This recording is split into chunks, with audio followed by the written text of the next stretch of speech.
ओम मुनित्रयं नमस्कृत्य तदुक्तिः परिभाव्य च वैयाकरणसिद्धान्तकौमुदीयं विरच्यते।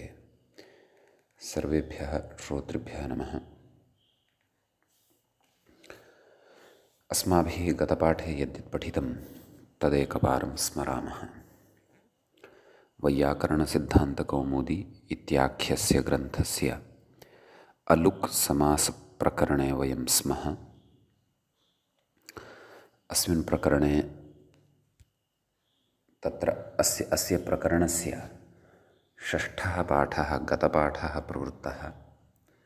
तस्मिन् पाठे अस्माभिः अमूर्धमस्तकात् स्वाङ्गादकामे इति सूत्रं पठितं। तस्य कण्ठे कालः उरसि लोमा इति उदाहरणद्वयं दृष्टं। ततः परं बन्धे च विभाषा इति सूत्रमपि पठितं। तत्र हस्ते बन्धः हस्तबन्धः इति उदाहरणं दृष्टं। ततः परं तत्पुरुषे कृतिबहुलम् इति सूत्रं पठितं। तस्य स्तम्भे रमः स्तम्भरमः कर्णे जपः कर्णजपः इति उदाहरणद्वयं दृष्टं। बहुलग्रहणसामर्थ्यात् क्वचित् तत्र अलुक् नापि भवति। तत्र कुरुचरः इति उदाहरणम् इतोपि दृष्टं। ततः परं प्रावृच्छरत्कालदिवाञ्जे इति अस्य सूत्रस्य पठनारम्भः कृतः अस्ति। प्रावृच्छरत्कालदिवाञ्जे इति सूत्रस्य तावत् अस्माभिः पदच्छेदः किञ्च सूत्रार्थः केवलः दृष्टः। इतः अग्रे अस्माभिः अत्र चिन्तनं कर्तव्यम् अस्ति। तत्र मूले अपि उक्तमेव एभ्यः सप्तम्याः अलुग्जे इति। अर्थात् एभ्यः प्रावृट् शरत् काल दिव् इति एतेभ्यः या सप्तमी तस्याः अलुक् भवति। परन्तु यदि परतः ज इति भवति, जे इति सप्तमी अस्ति खलु, ज इति भवति, तदा एव। उदाहरणम् अग्रे साधयिष्यते अस्माभिः। वर्षेजः वर्षजः क्षरेजः क्षरजः शरेजः शरजः वरेजः वरजः इति इमानि उदाहरणानि अत्र साधयिष्यन्ते क्रमशः। परन्तु तत्र व्याख्याता किञ्चित् कथयन् अस्ति। नाम ननु इत्यतः पश्यन्तु, गतदिवसे यः पाठः अस्माभिः त्यक्तः, यत्र पाठः अस्माभिः त्यक्तः ततः अग्रे इतोपि पश्यन्तु। किं कथयति? ननु हलदन्तात् सप्तम्याः संज्ञायां लुक् इत्येव सिद्धे किमर्थम् इदम् इत्यतः आह। तेनैव सूत्रेण सिद्धे इदं कुतः आरभ्यते इति। यतः तत्र सूत्रे ये शब्दाः पठिताः तत्र प्रावृट् इति एकः शब्दः, सः हलन्तः अस्ति। शरद् इत्यपि हलन्तः अस्ति।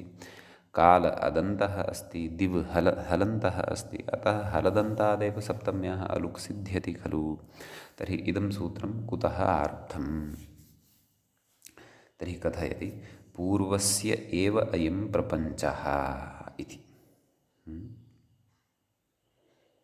नाम पूर्वं यत् सूत्रम् अस्माभिः पठितं, किं तत्पुरुषे कृतिबहुलं, तस्य सूत्रस्य एव अयं प्रपञ्चः वर्तते। प्रपञ्चः नाम विस्तरः इत्यर्थः कथयति व्याख्याता। नाम तस्यैव अयं विस्तारः वर्तते। यद्यपि सत्यं तेनैव अस्य सिद्धिः भवितुम् अर्हति इति।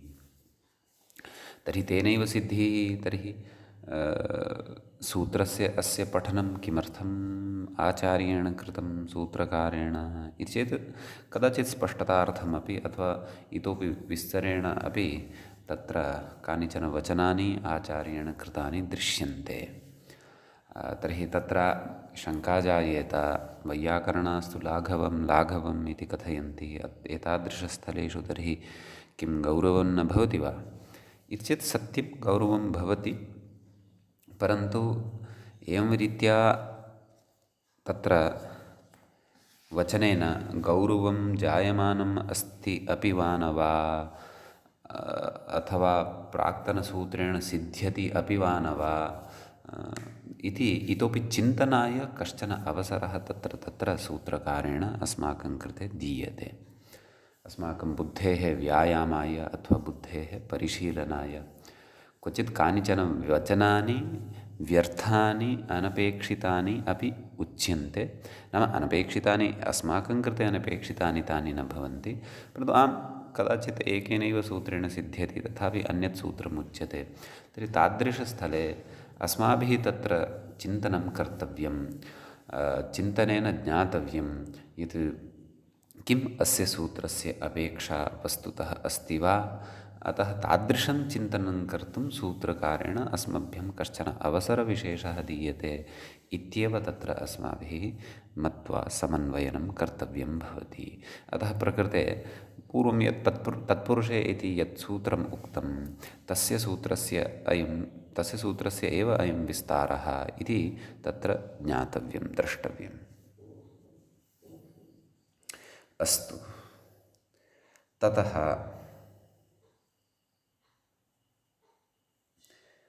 उदाहरणानि पश्यामः। तेषां यद्यपि उदाहरणेषु तथा बहु क्लेशः नास्ति, तथापि साधनीयानि।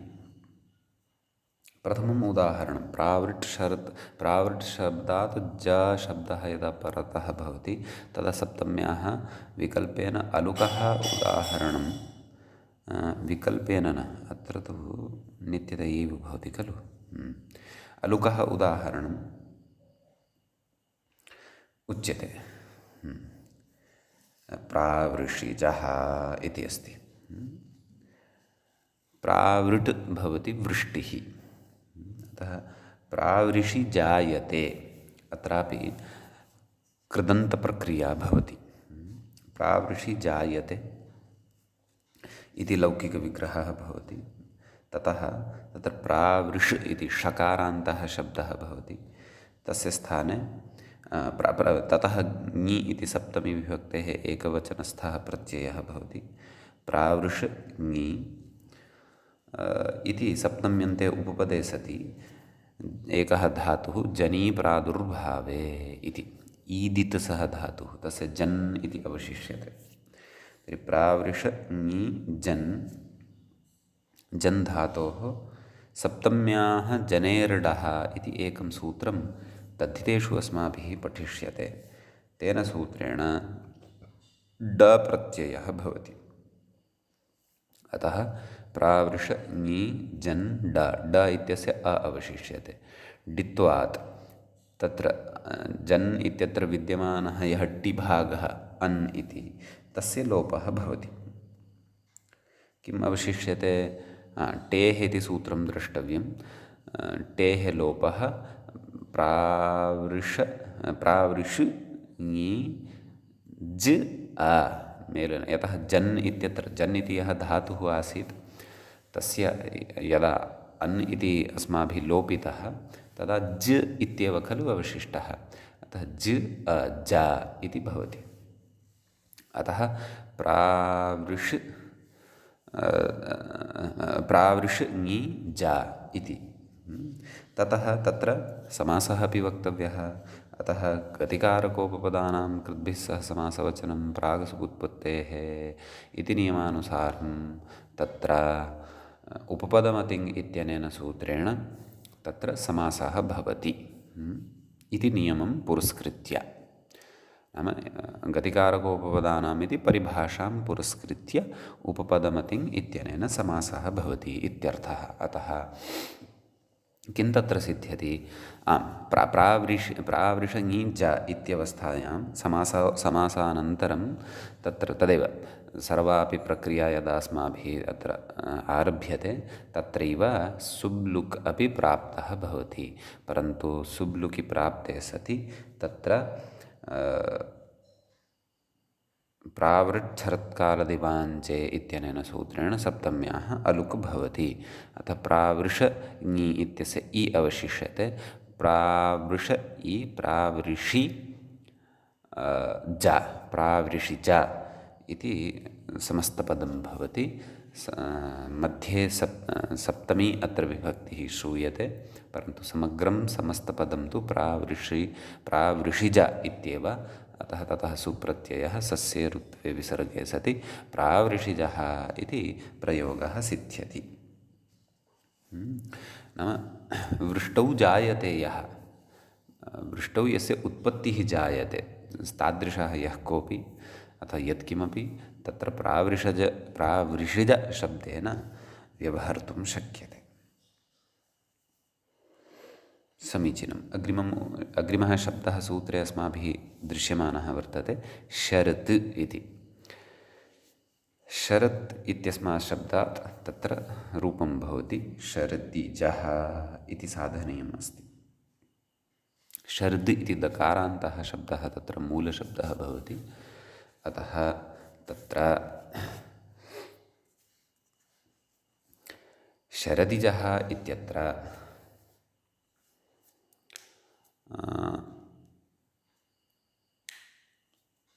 तदेव यथा प्रावृषिजः इति रूपस्य अस्माभिः सिद्धिः कृता, अत्रापि तद्वदेव साक्षात् शरदि जायते इति अस्माभिः अत्र एवं विग्रहात् आरम्भः कर्तव्यः। शरद् ङि ततः जन् धातोः डप् प्रत्ययः सप्तम्यां जनेर्डः इत्यनेन अन्या सर्वापि प्रक्रिया पूर्ववदेव। सप्तम्याः अत्र लुक् प्राप्नोति, परन्तु सः लुक् न भवति। अतः शरदिजः इति प्रयोगः सिद्ध्यति। शरत् कश्चन कालविशेषः, कश्चन ऋतुविशेषः, तस्मिन् यः जायते सः शरदिजः।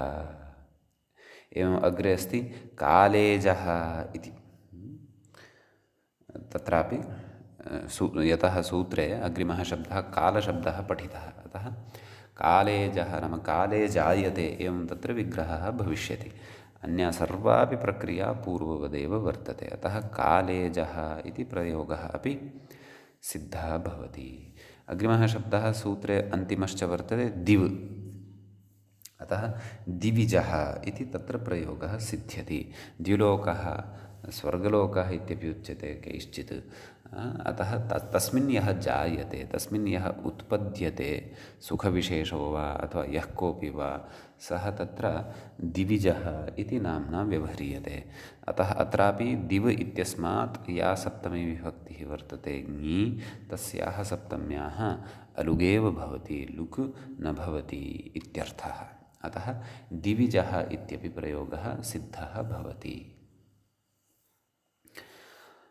ततः अग्रे तदेव पूर्वस्यायं प्रपञ्चः इति अयं विषयः तु अस्माभिः पूर्वमेव चर्चितः भवतु नाम। इति एतावान् विशेषः एतत् सूत्रगतः वर्तते। इदानीं वयम् अग्रिमं सूत्रं प्रविशामः। अग्रिमं सूत्रम् एवं भवति विभाषा वर्षक्षरशरवरात् इति। अस्य सूत्रस्य पदच्छेदः अस्ति आदौ द्रष्टव्यः। तत्र विभाषा इति प्रथमान्तं पदं भवति, वर्षक्षरशरवरात् इति पञ्चमी विभक्तेः एकवचनं भवति। समीचीनं। तत्र वर्षश्च क्षरश्च शरश्च वरश्च वर्षक्षरशरवराः नैव वर्षक्षरशरवरम् इति वक्तव्यम्। यतः समाहारद्वन्द्वः अत्र अस्ति, समाहारद्वन्द्वः आश्रितः अस्ति सूत्रकारेण, अतः एव वर्षक्षरशरवरात् इति एकवचनेन व्यवहारं करोति। अन्यथा यदि इतरेतरयोगः एव विवक्षितः स्यात्, प्रयुक्तः स्यात्, तर्हि तु वर्षक्षरशरवराः इति कथयति स्म।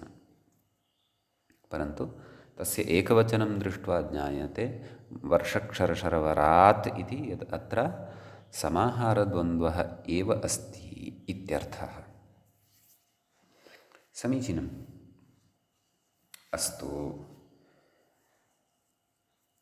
अत्र किं किम् अनुवर्तते इति चेत् गतसूत्रात् प्रावृक्षर्थकालदिवाञ्जे एतस्मात् जे इत्यनुवर्तते। ततः सप्तम्याः सप्तम्याः इति अनुवर्तते वा? सत्यं सत्यं सत्यं सप्तम सप्तम्याः तु अस्माभिः अलुगेव क्रियमाणः वर्तते। कुतः अनुवर्तते? हलदन्तात् सप्तम्याः संज्ञायां, ततः तस्य अनुवर्तनं भवति। अलुगुत्तरपदे इत्यस्य तु अधिकारः अस्ति एव। अस्तु, तर्हि एतेन विकल्पः आरब्धः जे परतः। अतः तत्र अस्माभिः विकल्पेन रूपद्वयं सर्वत्रापि भविष्यति साधनीयं। व्याख्याता किं कथयन्नस्ति इति पश्यामः। विभाषा वर्ष शेषपूरणेन सूत्रं व्याचष्टे, मूले एभ्यः सप्तम्या इति उक्तं खलु। एभ्यः सप्तम्याः अलुग्जे, नाम विभाषा वर्षक्षरशरवरात् इति एतेभ्यः सप्तम्याः अलुक् भवति कदा? जे परतः ज इति जनिप्रादुर्भावे इत्यनेन डप्रत्ययेन निष्पन्नः ज इति शब्दः यः वर्तते, सः यदा परतः भवति तदा इत्यर्थः। तर्हि प्रथमः शब्दः कः अस्ति सूत्रे? वर्ष इति। तस्य किम् उदाहरणद्वयं? वर्षेजः वर्षजः इति। एवं खलु। कथं तत्र विग्रहः इति चेत् तदेव वर्षे जायते इति तत्र एवं रीत्या लौकिकविग्रहेण आरम्भः क्रियते। कृदन्तप्रक्रिया अत्रापि निष्पन्ना भवति। नाम वर्षात्मके काले यः तत्र जायते सः वर्षेजः अथवा वर्षजः इति भवति। तदेव सप्तम्याः जनेर्डः इत्यनेन पूर्ववत् डप् प्रत्ययः, टिलोपः, गतिकारकोपदानाम् इति परिभाषाबलात् उपपदमतिङ् इत्यनेन समासः, तत्र सप्तम्याः लुकः प्राप्तिः सुको धातुप्रातिपदिकयोः इत्यनेन। परन्तु तत्र एतेन सूत्रेण तस्य विकल्पेन अलुक्, अतः एकस्मिन् पक्षे तत्र अलुक् भवति, अपरस्मिन् पक्षे अलुक् न भवति। यत्र सप्तम्याः अलुक् न भवति तत्र वर्षेजः इति भवति, यत्र सप्तम्याः लुक् भवति तत्र वर्षजः इति भवति इत्यर्थः। समीचीनं। ततः अग्रे अग्रिमः शब्दः सूत्रे भवति क्षर इति शब्दः। तस्यापि एवमेव उदाहरणं नास्ति, तत्र नूतनः विषयः। क्षरेजः क्षरजः इति भवति। तत्र क्षरशब्दस्य बहवः अर्थाः भवन्ति, यथा जलं, मेघः अथवा तादृशं लवणादिकं वस्तु यस्य क्षरणं, क्षयः क्वचित् जलादिसंयोगेन झटिति जायते, तादृशं वा वस्तु अत्र तत्र उच्यते। अतः क्षरेजः, तस्मिन् क्षरे यः जायते सः क्षरेजः इति भवति। सप्तम्याः अलुक् पक्षे क्षरेजः इति प्रयोगः, लुकः पक्षे तु क्षरजः इति प्रयोगः ज्ञातव्यः। एवमेव अग्रिमं शब्दं वयं सूत्रे पश्यन्तः स्मः, शर इति। तर्हि तस्यापि समानमेव उदाहरणं। तत्र शरे जायते इति शरजः अपि भवति। यत्र सप्तम्याः अलुक् भवति तत्र शरेजः इत्यपि तत्र उदाहरणं भवति। तत्र शरः इति कश्चन सस्यविशेषस्य अपि नाम वर्तते। यद्यपि शरः इति बाणस्यापि नामान्तरं भवति, परन्तु सस्यविशेषस्यापि नाम भवति। तस्मिन् सस्यविशेषे यः जायते, हिन्द्यां सरकण्डा इत्यपि कथयन्ति क्वचित्। अतः तस्मिन् यस्य उत्पत्तिः भवति तत्र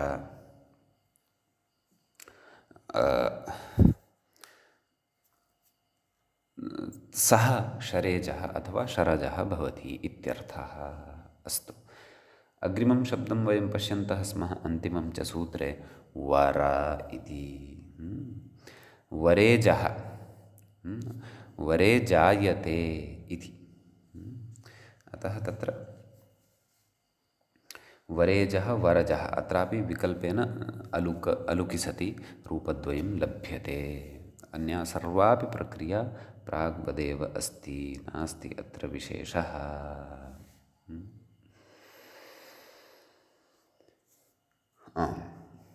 तर्हि वरेजः वरः नाम अत्र एकः तु वरः भवति, नाम विवाहे यः वरः भवति सः वरः, तस्मिन् यः जायते तस्मिन् कः जायेत तत्तु प्रसङ्गः द्रष्टव्यः किल। अत्र वरेजः नाम तदेव वरदानकारणात् यः जायते उत्पद्यते सः वरेजः अथवा वरजः इत्यपि अर्थः तत्र कर्तुं शक्यः। परन्तु तथा सति तत्र सप्तमी विभक्तिः या वर्तते तस्याः सप्तम्याः तत्र अर्थविशेषः ज्ञातव्यः। नाम वरद्वारा यः उत्पन्नः इति यदि तत्र अर्थः क्रियेत तर्हि तत्र सप्तम्याः कश्चन विशिष्टः अर्थः तत्र चिन्तनीयः स्यात्। करणत्वविवक्षायां सप्तम्याः प्रयोगः वा कर्तव्यः। एवं रीत्या उदाहरणस्य सङ्गतिः तत्र द्रष्टव्या। अथवा वर इति शब्दस्य अन्यानि अपि तत्र अन्येपि अर्थाः ये वर्तन्ते तेषु अर्थेषु अनुकूलम् अर्थं दृष्ट्वा प्रसङ्गानुरोधेन तत्र जातः तस्मिन् वरे उत्पन्नः सः वरेजः अथवा वरजः इत्यपि अस्माभिः तस्य उदाहरणस्य अर्थसङ्गतिः कर्तुं शक्यते। भवतु, एतावान् विषयः एतत् सूत्रगतः। इदानीम् अस्माभिः अग्रिमे सूत्रे अत्र प्रवेशः क्रियते। अग्रिमं सूत्रं भवति एवं: घकालतनेषु कालनाम्नः इति। समीचीनं। तत्र पदद्वयं घकालतनेषु इति एकं पदं वर्तते, सप्तमी विभक्तेः एकवचनं तद्भवति। कालनाम्नः इत्यपि एकमेव पदम् इति अपरं पदं वर्तते, पञ्चमी विभक्तेः एकवचनं भवति। तत्र घकालतनेषु इति पदे इतरेतरयोगद्वन्द्वः वर्तते। कथं विग्रहः ज्ञातव्यः इति चेत् घश्च कालश्च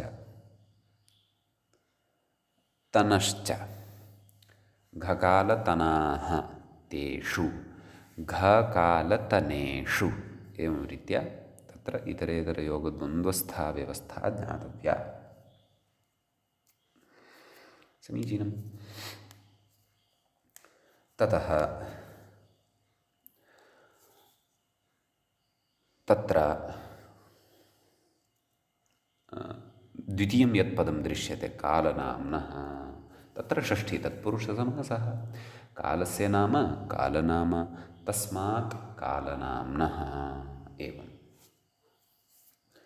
अत्र गतसूत्रात् विभाषा इत्यनुवर्तते। अपि च तत्र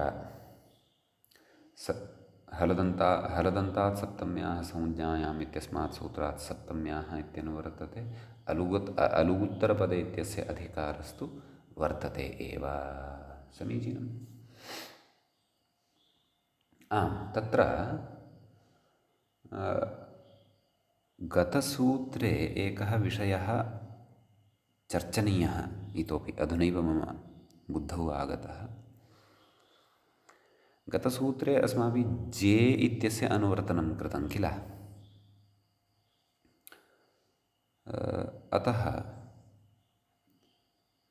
ततः अपि प्राक्तनं सूत्रं यद्वर्तते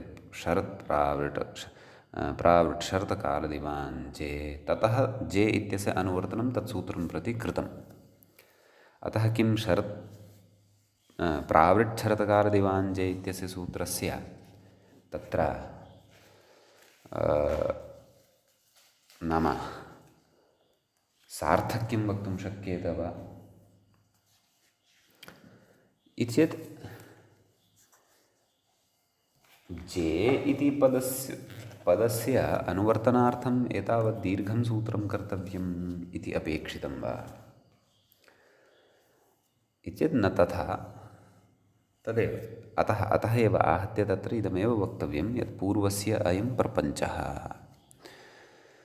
अन्यथा जे इति नाम एतावत् दीर्घं सूत्रम् अकृत्वा विभाषावर्षक्षरशरवरात् इत्यत्रैव जे इति पाठः खलु कर्तुं शक्यते स्म। अतः सम्यगेव उक्तं ग्रन्थकारेण यदुक्तम् अस्तु भवतु नाम परस्परं सम्बन्धः अस्ति एतेषु सूत्रेषु। अतः तादृशः विचारः कश्चन मम बुद्धौ स्फुरितः इति कृत्वा उक्तम्। तर्हि विभाषा इत्यस्य अनुवर्तनम् अस्ति क्व घकालतनेषु कालनाम्नः इत्यत्र। समीचीनं। व्याख्याता किं कथयति?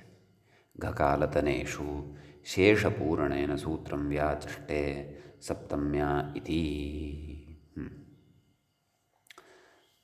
कथं मूले पश्यन्तु, सप्तम्याः विभाषया लुक् स्यात्। अर्थात् घकालतनेषु कालनाम्नः नाम घकालतनेषु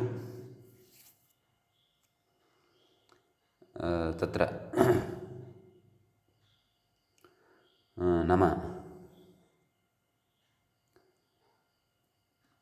एते परतः भवेयुः। सप्तमी विभक्ति अस्ति खलु घकालतनेषु इति, तस्मिन् इति निर्दिष्टे पूर्वस्य इति परिभाषा उपतिष्ठते। एते परतः भवेयुः। तर्हि एतेषु परेषु कालनाम्नः नाम कालवाचकः यः शब्दः वर्तते तस्मात् विहिता या सप्तमी, तस्याः सप्तम्याः तत्र विभाषया नाम विकल्पेन लुक् भवति इत्यर्थः। वस्तुतः विकल्पेन लुक् विभाषया लुक् स्यात् इत्युच्यते किल। तत्र किञ्चित् मध्ये नाम किञ्चन स्थानं त्यक्तम् अभूत् मम अस्मिन् पाठे। विभाषया पुनः स्पेस् अस्ति, ततः लुक् स्यात्। तत्र तां शिरोरेखां एकामेव कुर्वन्तु। तत्र लुकः प्रकरणं न प्रचलति। इदम् अलुकः प्रकरणं प्रचलति। अतः विभाषया लुक् सवर्णदीर्घं कृत्वा तत्र विभाषया अलुक् स्यात् इति भवन्तः तत्र अवगच्छन्तु। यद्यपि विकल्पेन लुकि सति अपि रूपद्वयं लभ्यते, परन्तु अत्र लुकः अयं प्रसङ्गः नास्ति। लुकः इदं प्रकरणमेव नास्ति। इदं प्रकरणं तु अलुकः वर्तते। अतः विभाषया अलुक् स्यात् इत्येव तत्र भवन्तः पाठम् अवगच्छन्तु। पुस्तकान्तरे पाठः समीचीनः वर्तते। तत्र विभाषया लुक् इति एका एव शिरोरेखा दृश्यते। तेन ज्ञायते अत्र सवर्णदीर्घः वर्तते। अतः विभाषया अलुक् एवं रीत्या अत्र व्यवहर्तव्यम् इत्यर्थः। समीचीनम्। आम्, अस्तु, सूत्रार्थः ज्ञातः। इदानीम् उदाहरणानि द्रष्टव्यानि सन्ति। व्याख्या कथयति घेति, मूले उक्तं खलु, उपरि पश्यन्तु, घ, ततः अग्रे एका रेखा स्थापिता अर्थात् डैश्, घ घेति, कथयति व्याख्याता, घे परे उदाहरणसूचनम् इदं, नाम घे परतः इदम् उदाहरणं सूच्यते इत्यर्थः।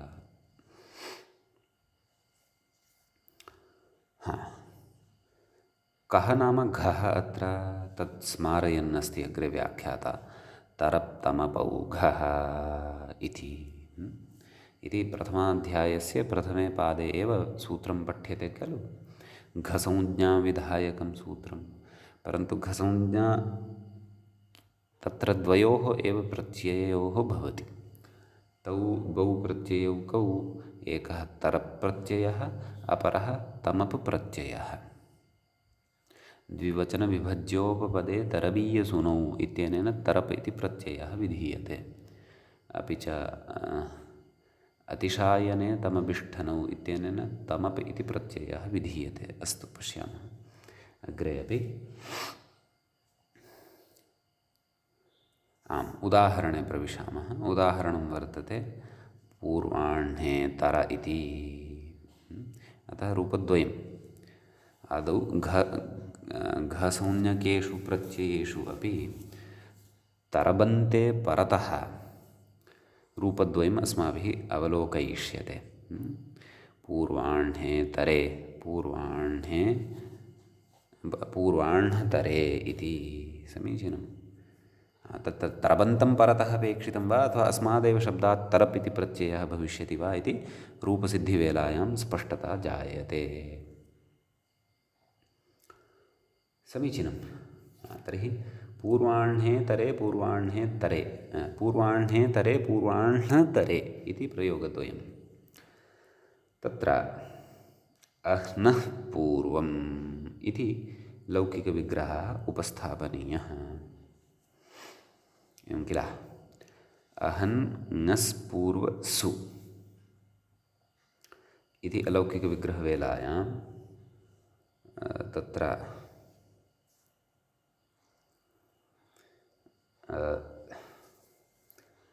सूत्रमस्माभिः पूर्वं पठितं, पूर्वापराधरोत्तरमेकदेशिनैकाधिकरणे इत्यनेन सूत्रेण तत्पुरुषसमासः भवति। ततः प्रातिपदिकसंज्ञा सुब्लुक्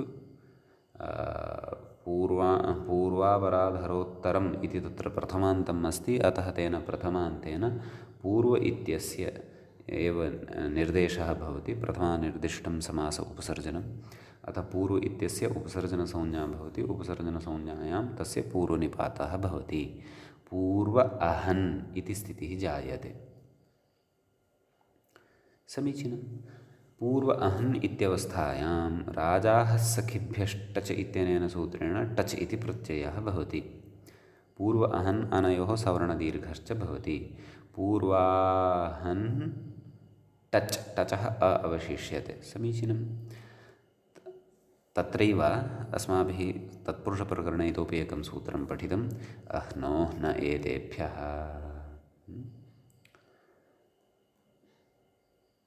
इत्यनेन सूत्रेण तत्र अहन् इति यः वर्तते तस्य स्थाने अह्ना इति आदेशः क्रियते।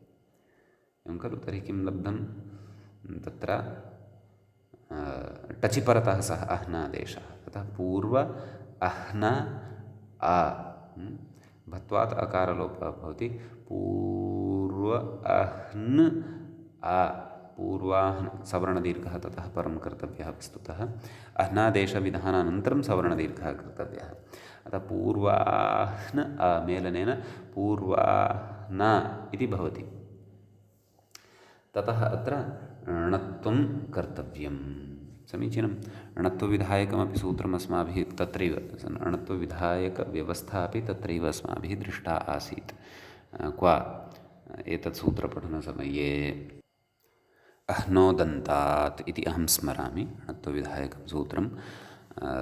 भवन्तः तत्र गत्वा पुनरपि द्रष्टुं शक्नुवन्ति अथवा स्मर्तुं शक्नुवन्ति। भवतु। आम् तर्हि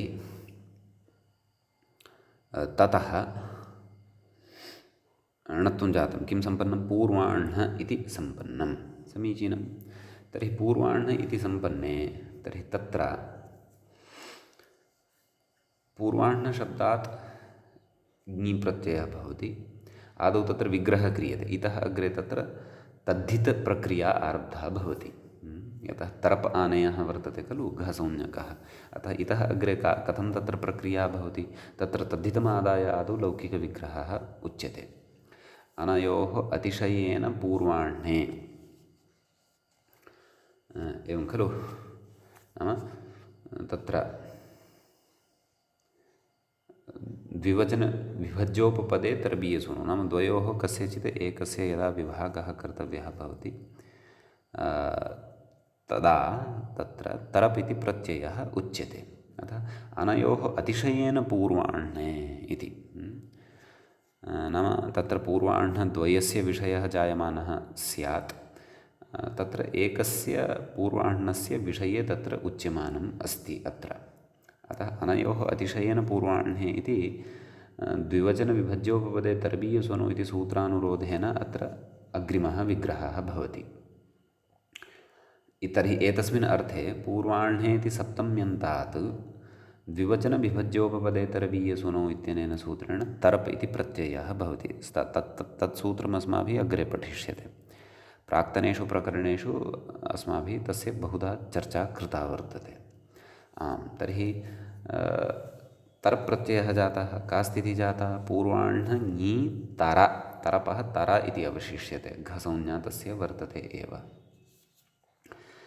एवञ्च पूर्वाह्ण ङी तर इति एतावतः भागस्य इदानीं तद्धितत्वं वर्तते तद्धितान्तत्वं वर्तते अतः कृत्तद्धितसमासाश्च इत्यनेन सूत्रेण अत्र प्रातिपदिकसंज्ञा विधीयते ततः सुपोधातुप्रातिपदिकयोः इत्यनेन सूत्रेण तत्र ङी इति प्रत्ययः यः वर्तते तस्य लुक् प्राप्तः भवति परन्तु तस्मिन् लुकि सति अत्र यत् सूत्रम् अस्माभिः पठ्यमानं वर्तते घकालतनेषु कालनाम्नः इत्यनेन सूत्रेण अत्र घे परतः घः कः वर्तते अत्र इत्येतत् तरप् इति प्रत्ययः घसंज्ञकः वर्तते तरप् तमपौ घः इत्यनेन तस्मिन् परतः सप्तम्याः अत्र विकल्पेन अलुक् भवति अतः पूर्वाह्ण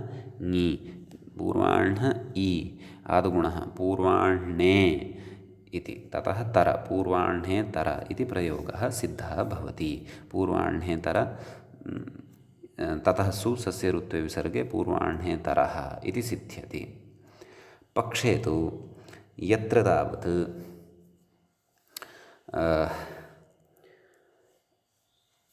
सप्तम्याः अलुक् न भवति अर्थात् लुगेव भवति तत्र अन्या सर्वापि प्रक्रिया पूर्वदेव सप्तम्याः लुगेव कर्तव्यः पूर्वाह्णतर इति प्रयोगः तत्र साधनीयः तर्हि तत्रापि पूर्वाह्णतर इत्यस्मात् अपि तत्र सप्तम्यन्ततया एव अत्र उदाहरणं प्रदत्तं वर्तते पूर्वाह्णतरे इति पूर्वाह्णेतरे पूर्वाह्णतरे इति तत्र रूपस्य सिद्धिः जायते समीचीनम्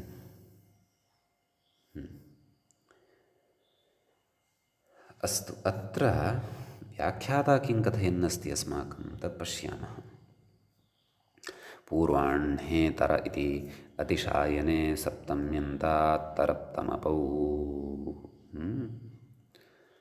अत एव तत्तद्विभक्त्यन्तात् तरप्तमपौ इति विज्ञायते अस्तु तत्तु पश्चात् एताम् अत एव इति व्याख्यातुः पङ्क्तिं पश्चात् पश्यामः आदौ तत्र घसंज्ञके परतः अथवा घसंज्ञकप्रत्यये परतः तत्र द्वितीयम् उदाहरणं पश्यामः तत् किं पूर्वाह्णे तमे पूर्वाह्णतमे इति एवं किल पूर्वाह्णतमे इत्यत्र अतिशायने तमभिष्ठनौ इति सूत्रेण तमपप्रत्ययः ज्ञातव्यः। सः अतिशायार्थे भवति। तत्र एषु अतिशायने पूर्वाह्णे एवं रीत्या विग्रहेण आरम्भः क्रियते। अन्या सर्वापि प्रक्रिया पूर्ववदेव। पूर्वं तु द्वयोः मध्ये एव तत्र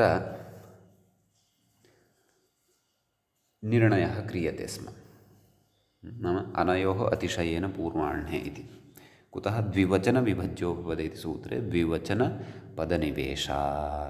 भवन्तः एतत् सूत्रद्वयं नाम तरप् संज्ञाविधायकं द्विवचनविभज्यो भवति इति, अपि च तमप इति प्रत्ययविधायकम् अतिशायने तमभिष्ठनौ इति सूत्रद्वयम् अपि भवन्तः विस्तरेण पठिष्यन्ति अग्रे। नाम तत्र तद्धितप्रकरणेषु पठिष्यन्ति। परन्तु सामान्येन अत्रत्यप्रसङ्गस्य अथवा अत्र आरब्धस्य सूत्रस्य अवगमनाय प्रक्रियादृष्ट्या सामान्येन तेषां किञ्चन चिन्तनम् अपेक्षितमेव भवतु। एवं तर्हि तत्र तमप इति प्रत्ययः भवति। ततः तदेव पूर्वाह्ण ङी तम इति भवति। तत्र तदेव कृतद्धितसमासाश्च इत्यनेन प्रातिपदिकसंज्ञा भवति। अतः सुपोधातुप्रातिपदिकयोः इत्यनेन सूत्रेण सुब्लुक् प्राप्तः भवति, परन्तु सुब्लुक् सः न भवति। अनेन सूत्रेण तत्र घकालतनेषु कालनाम्नः सप्तम्याः अलुक् विकल्पेन विधीयते। अतः साक्षात् यतः पूर्वाह्णे तरे पूर्वाह्णतरे इति रूपद्वयं निर्मितम्, एवमेव अत्रापि पूर्वाह्णे तमे पूर्वाह्णतमे इति रूपद्वयम् अत्रापि सिद्धं भवति इति। समीचीनं।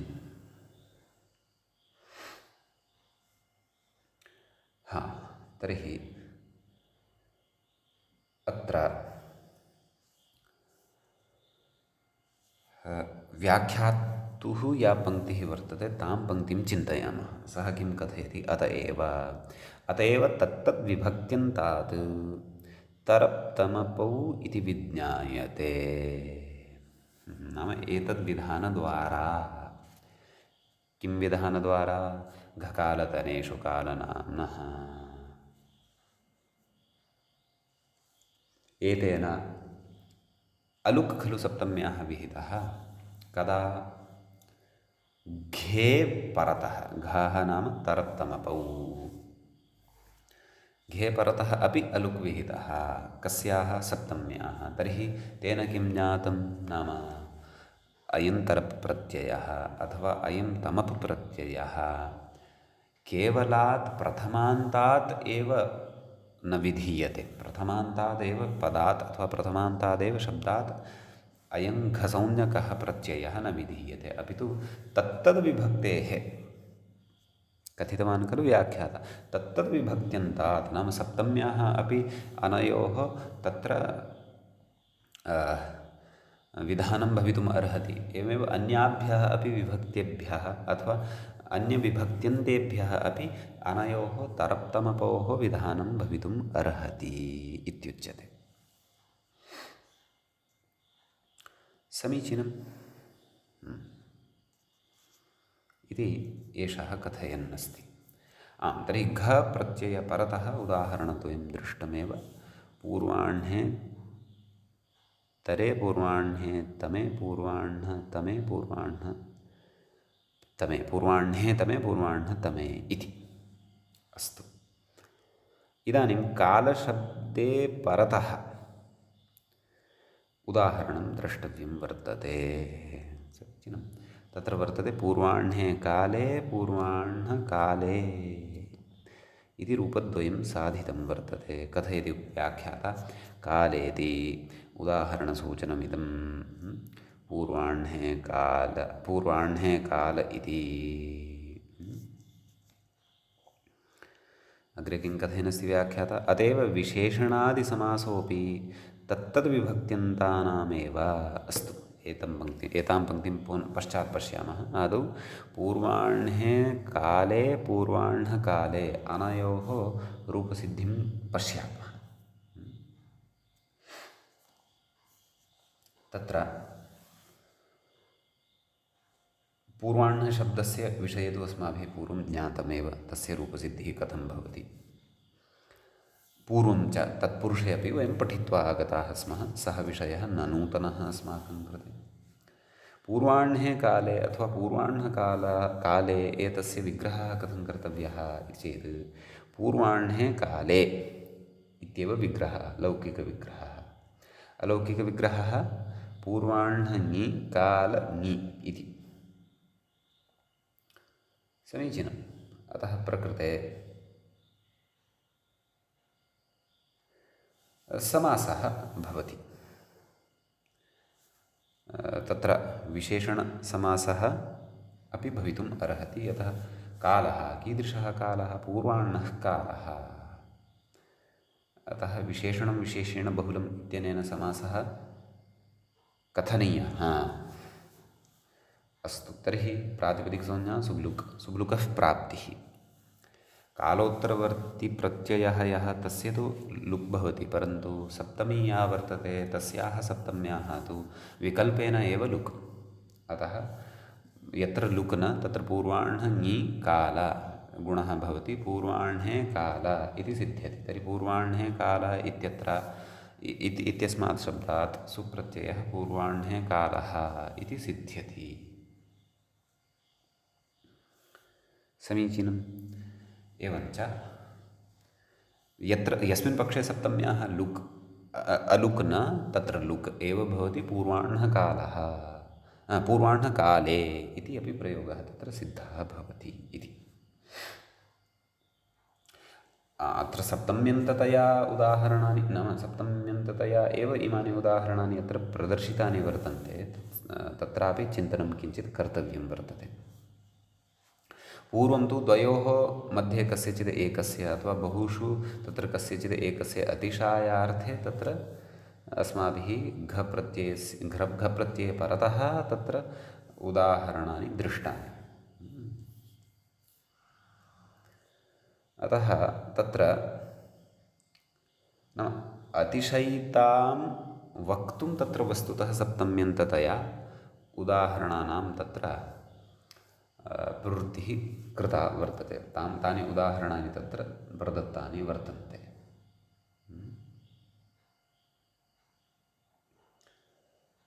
अतः तत्र प्रातिपदिकगतस्य अर्थस्य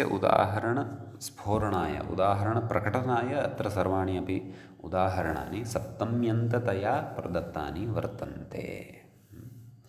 यद्यपि प्रथमान्ततया सर्वथा उदाहरणानि न युज्येरन् इति अपि न स्यात्। विशेषस्तु प्रौढग्रन्थेषु द्रष्टव्यः भवतु। एवं तर्हि कालशब्दे परतः अपि उदाहरणद्वयम् अस्माभिः दृष्टम्। अत्र किमपि कथयन्नासीत् खलु व्याख्याता। अतएव विशेषणादिसमासः अपि तत्तद्विभक्त्यन्तानामेव इति। नाम विशेषणं विशेषेण बहुलम् इति समासं कर्तुं प्रथमान्तानि एव पदानि स्वीकर्तव्यानि इति नास्ति। नीलश्च घटश्च, नीलश्चासौ घटश्च अथवा नीलञ्चैतद् उत्पलञ्च, तत्र प्रथमान्ततया एव विग्रहः भवेत् इति नास्ति। पूर्वाह्णे काले एवं रीत्या उभयत्रापि सप्तम्यन्तताम् आदायापि तत्र विशेषणसमासः भवितुम् अर्हति। सामानाधिकरण्यम् अपेक्षितं खलु। अतः तत्र वस्तुतः सामानाधिकरण्यबलादेव अत्र सप्तम्यन्तं पदं स्वीकर्तव्यं भवति, द्वयमपि। अतः एव समासः खलु वक्तव्यः, अन्यथा कथं समासः। एवमेव पूर्वमपि तत्र अस्माभिः नाम पूर्वाह्णे तरे इत्यादिषु अपि तत्रापि पूर्वाह्णे इति सप्तम्यन्तता दर्शनीया एव, यतः सप्तम्याः अलुकः चर्चा तत्र जायमाना वर्तते। एवं प्रकृते अपि विग्रहः एवमेव दर्शनीयः। कथं पूर्वाह्णे काले इत्येव, कुतः? यतः सप्तम्याः अलुकः विकल्पस्य अत्र चर्चा जायमाना वर्तते। किञ्च सप्तम्यन्त एकं पदं सप्तम्यन्तेन स्वीकृतं पूर्वाह्णे, अपरं पदं यदि कालः इति स्वीकृतं तर्हि तत्र कथं विशेष्यविशेषणभावः एव न तिष्ठेत्। कुतः? सामानाधिकरण्यमपेक्षितं। कर्मधारयः, तत्र कर्मधारयस्येव सः कश्चन भेदविशेषः वर्तते। तर्हि तत्पुरुषः सामानाधिकरणः कर्मधारयः इति अस्ति खलु। विभक्तिभेदे सति तु असामानाधिकरण्यापत्तिः स्यात् खलु। अतः प्रकृते उभयत्रापि पदद्वये अपि सप्तम्यन्तता एव गृह्यते। अतः निष्पन्नम् उदाहरणमपि तत्र सप्तम्यन्ततया एव लभ्यते। पूर्वाह्णे काले, पूर्वाह्णकाले इति। समीचीनम्। आम्, यत्र सप्तम्याः प्रसङ्गः नास्ति तत्र तु क्लेशः एव नास्ति। तत्र तु साधारणः कर्मधारयः भविष्यत्येव, विशेषणसमासः भविष्यत्येव। पूर्वाह्णश्चासौ कालश्च पूर्वाह्णकालः, तत्र क्लेशः नास्ति। परन्तु वयं सप्तम्याः अलुकः प्रकरणे स्मः इति कृत्वा सप्तमीं पुरस्कृत्य एव अत्र विग्रहादिषु विचारः प्रवर्तते। अस्तु, व्याख्यात्रा तु किमुच्यते? अतएव विशेषणादिसमासोऽपि तत्तद्विभक्त्यन्तानामेव, तत्तद्विभक्त्यन्तानाम् एव। नाम तत्र पूर्वोत्तरपदयोः अन्याः अपि विभक्तयः भवितुम् अर्हन्ति, अपि च उभयोः विभक्तयोः तत्र साम्यम् अपि भवेत् इति एतेनैव ज्ञायते। केन? गकालतनेषु कालनाम्नः इति सप्तम्याः अलुग्विधानेन इति अर्थः। एवं किल? अग्रे कथयति तनेति।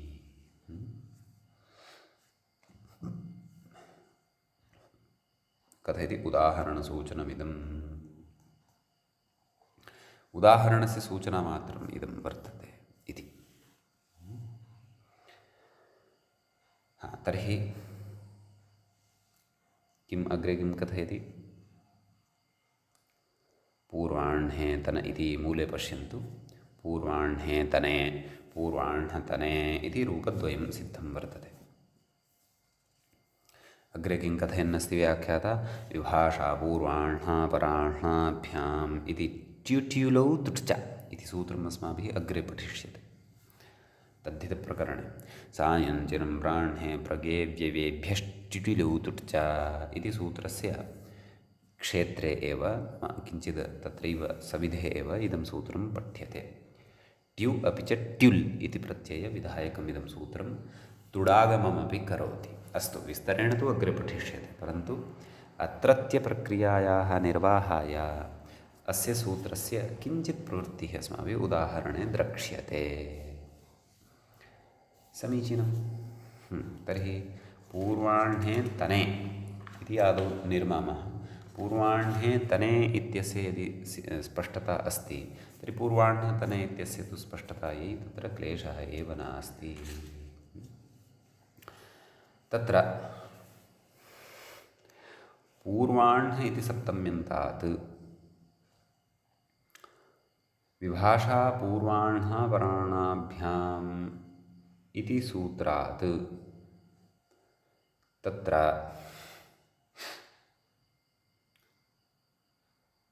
ट्यु प्रत्ययः भवति।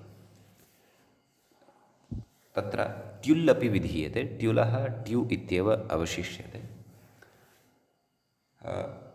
ट्युल् इति लित् वर्तते, ट्यु इति तु लित् नास्ति। प्रत्ययद्वयमपि टित् तु अस्ति एव, यथा उभयत्र टकारः अनुबन्धः वर्तते, इति संज्ञकः वर्तते। आम्, लित्करणं तु एकत्रैव वर्तते, अपरत्र नास्ति। तत्र लित्करणं प्रत्यये स्वरार्थं तद् अग्रे एव ज्ञास्यते यदा वयं तत्र सायञ्चिरन् इत्यादीनि सूत्राणि पठिष्यामः। अथवा इदमपि किं विभाषा पूर्वाह्णः अपराह्णः अभ्याम् इत्यपि यदा वयं पठिष्यामः तदा स्पष्टता भविष्यति। आम्, तर्हि प्रकृते पूर्वाह्णः इति शब्दात् सप्तम्यन्तात् विभाषा पूर्वाह्णः अपराह्णाभ्याम् इत्यनेन ट्यु प्रत्ययः, ट्यु इत्यस्य यु इत्येव अवशिष्यते। तस्य च तुडागमः, तुट् अस्ति टित्, टित्वात् तस्य आद्यवयवः भवति। अतः का स्थितिः जायते? पूर्वाह्णः ङि तुट् ट्यु, तुटः त अवशिष्यते, हलन्त त इति, हल् रूपः त इति। अपि च तत्र ट्यु इत्यस्य यु अवशिष्यते। यु इत्यस्य स्थाने युवोरनाकौ इत्यनेन अनादेशः भवति। तर्हि पूर्वाह्णः ङि त् अन मेलयामः यदि पूर्वाह्णः तना, पूर्वाह्णः ङि तना इति आयाति। समीचीनं। तद्धितान्तत्वं वर्तते अस्यापि इति कृत्वा कृत्तद्धितसमासाश्चित्यनेन प्रातिपदिकसंज्ञा सुपोधातुप्रातिपदिकयोः इत्यनेन पूर्वाह्णः इति शब्दात् विहिता या विभक्तिः सप्तमी विभक्तेः एकवचनस्था ङि इति तस्याः लुक् प्राप्तः भवति। परन्तु सः न लुक् अपेक्षितः, नाम अलुक् भवतु इति एतदर्थं तत्र यत् सूत्रं वयं पठन्तः स्मः, घकालतनेषु इति। अतः अत्र तन परतः वर्तते इति कृत्वा सप्तम्याः अलुक् भवति।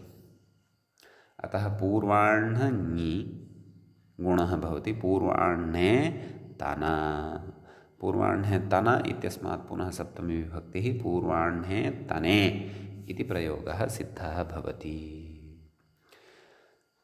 अपरस्मिन्नेव पक्षे तत्र यदि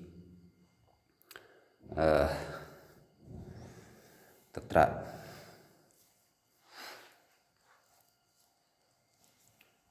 नाम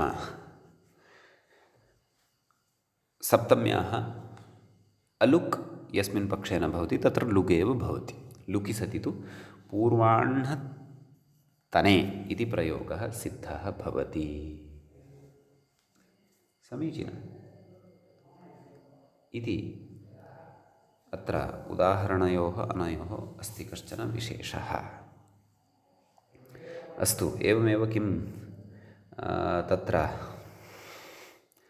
अपराह्णे तने अपराह्णतने इत्यपि प्रयोगः भवितुमर्हति वा इति चेत् घकालतनेषु, घे परतः उदाहरणं दृष्टं, कालपरतः उदाहरणं दृष्टं। सत्यं तनपरतः अपेक्षितं, तत्र पूर्वपदं पूर्वाह्णः इत्येव अपेक्षितमिति नास्ति। एवं किल? कालनाम्नः इत्युक्तं पूर्वपदं कालनामवाचकं स्यात्। अथ अपराह्णः शब्दः अपि गृहीतुं शक्यते अत्र। कुतः? अपराह्णः शब्दोऽपि कालवाचकः अस्ति एव किल? अतः अपराह्णशब्दस्यापि अत्र ग्रहणं कर्तुं शक्नुमः। अतः तानि इमानि उदाहरणानि अपि अत्र अस्माभिः वक्तुं शक्यन्ते इति मे भाति। यत्र यानि अपि उदाहरणानि एतावता अस्माभिः साधितानि तत्र अपराह्णशब्दं योजयित्वा अपि क्रमशः अपराह्णे काले, अपराह्णकाले, ततः अपि पूर्वम् अपराह्णे तरे, अपराह्णतरे, अपराह्णे तमे, अपराह्णतमे, अपराह्णे काले, अपराह्णकाले, एवमेव अपराह्णे तने, अपराह्णतने, इमानि उदाहरणानि अपि सिद्धेयुः इति मम भाति। परन्तु पुस्तकेषु तु सर्वत्रापि पूर्वाह्न इति कालवाचकमादाय एव ततः घकालतनेषु परेषु तत्र सप्तम्याः विकल्पेन अलुक् उदाहृतः दृश्यमानः वर्तते। भवतु नाम यः कोऽपि कालनाम्नः तत्र कालनाम यत्किमपि अस्माभिः गृहीतुं शक्यते, तत्र नास्ति क्लेशः। व्याख्याता किमपि इतोपि विशेषं कञ्चन कथयन्नस्ति वा? न। इति एतावान् विशेषः एतत् सूत्रगतः वर्तते घकालतनेषु कालनाम्नः इति। अद्यतनपाठः अत्रैव समाप्तः भवति। अग्रिमं सूत्रमादाय वयम् अग्रिमे पाठे पठिष्यामः। मङ्गलं। मुनित्रयं नमस्कृत्य तदुक्तिः परिभाव्य च वैयाकरणसिद्धान्तकौमुदीयं विरच्यते। सर्वेभ्यः श्रोतृभ्यः नमः।